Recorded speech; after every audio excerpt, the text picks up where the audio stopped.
Senator Amy Marcos proposed a policy to suspend the November 2026 barangay and SK elections because of the ongoing crisis and the high cost of conducting elections.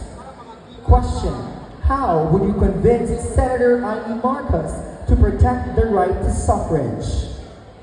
That is indeed a little bit of a hard question.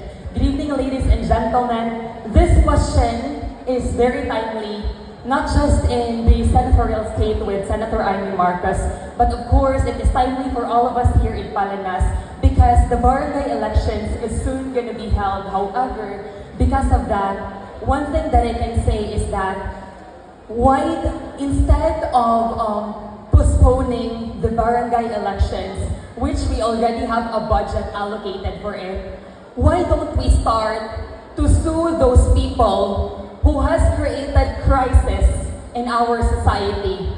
I think that the government should always be held accountable with the current situation that we are living right now.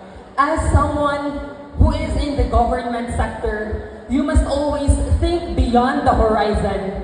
Because when you join or when you let yourselves be elected in that position, before the crisis happen, you must always have an action plan in mind already. So this postponement of the elections shouldn't have been a problem if the government has actually done the right ways to help the people in the lower communities or in the lower sectors and especially in the middle class. I think, ladies and gentlemen, for Senator or my message to Senator Amy Marcos is I will urge